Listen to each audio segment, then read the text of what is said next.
लेकिन पहले अशोक आपके पास आ रही हूं। यहां पर इस वक्त क्या योगी सरकार के लिए जो सिचुएशन है, आगे कुआं पीछे खाई वाली हो गई है, चौतरफा दिख रही है। विपक्ष के साथ साथ अपने भी जिस तरह से कल बयान आए तमाम सहयोगियों के, अपने भी हमलावर हो रहे हैं। आप इसको अप्रत्यक्ष तौर से ही कहें। और दूसरी तरफ अब आगे क्या फैसला लेगी, क्योंकि मेरिट लिस्ट जारी करती है तो वो अभ्यर्थी जो नौकरी कर रहे थे उन पर संकट नौकरी का। दूसरी तरफ अगर यहां पर हाईकोर्ट के फैसले के खिलाफ सुप्रीम कोर्ट जाती है तो आरक्षण विरोधी वो टैग फिर लग जाएगा। तो ऐसे में क्या करेगी अब योगी गवर्नमेंट? दबाव और तनाव तो दिख ही रहा है। आज छुट्टी वाले दिन भी बेसिक शिक्षा विभाग की बैठक बुला ली गई।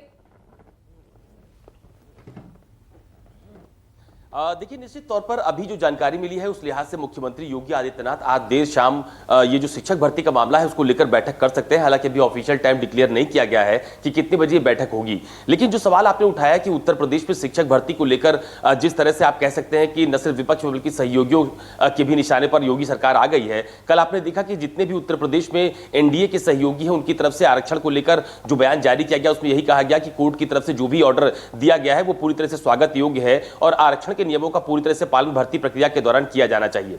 लेकिन दूसरी सबसे अहम बात यह है कि कोर्ट का ऑर्डर आने के बाद अब योगी सरकार की तरफ से तीन प्रमुख बातों पर मंथन किया जा रहा है। पहली बात तो यह है कि या तो उत्तर प्रदेश की योगी सरकार सुप्रीम कोर्ट के हाई कोर्ट के ऑर्डर के खिलाफ उच्च न्यायालय में अपील करे, या दूसरी बात यह है कि कोर्ट का ऑर्डर पूरी तरह से माने और नई मेरिट लिस्ट जारी करे, या तीसरे विकल्प इस पर भी बात की जा रही है कि जितने भी याचिका करता है उनसे बुलाकर शिक्षा विभाग के अधिकारी बातचीत करें और उसके बाद बीच का कोई रास्ता निकालें। ये तीन विकल्प हैं फिलहाल सरकार के पास, जिस पर अलग अलग बिंदुओं पर विचार किया जा रहा है। हालांकि जिस दिन से कोर्ट का ऑर्डर शिक्षक भर्ती को लेकर आया है उस दिन से लगातार सरकार की तरफ से भी जो संबंधित विभाग है बेसिक शिक्षा विभाग, उसको ये निर्देश दिए गए हैं कि इस पर क्या बेहतर विकल्प हो सकते हैं, किन बेहतर विकल्पों पर हम लोग जा सकते हैं, उस पर मंथन किया जाए, उसकी कोई एक नई लाइन तय की जाए। अभी जो जानकारी है उस लिहाज से सरकार की तरफ से उत्तर प्रदेश के जो महाधिवक्ता है उनसे इस बारे में बातचीत की गई है। जो विधिक तौर पर उत्तर प्रदेश के सरकारी मामलों को देखते हैं उनसे बातचीत करने की तैयारी की जा रही है कि लीगली इस मामले को अगर हम उच्च न्यायालय में लेकर जाते हैं तो उसको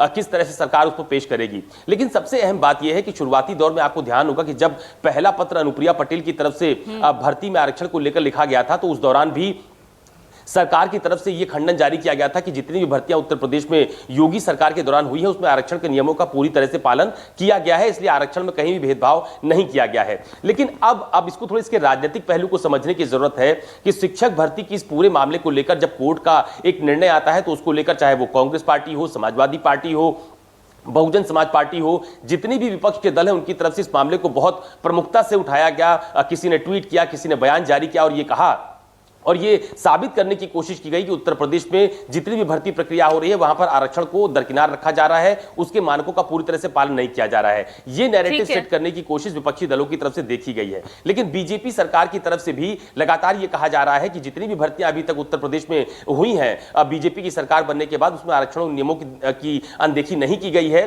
और अब इस पूरे मामले को लेकर हो सकता है कि सरकार आज देर शाम अपने अधिकारियों के साथ बैठक करे। उत्तर प्रदेश के मुख्यमंत्री चूंकि आज उत्तर प्रदेश के अलग अलग जनपदों के दौरे पर भी हैं, लखनऊ में भी उनके सार्वजनिक कार्यक्रम लगे हुए हैं, लिहाजा देर शाम ये बैठक हो सकती है। टाइम अभी क्लियर नहीं है, लेकिन इतना जरूर है कि 3 महीने का लंबा समय है। इस बीच में सरकार कोई ना कोई बीच का रास्ता जरूर निकालने की कोशिश करेगी।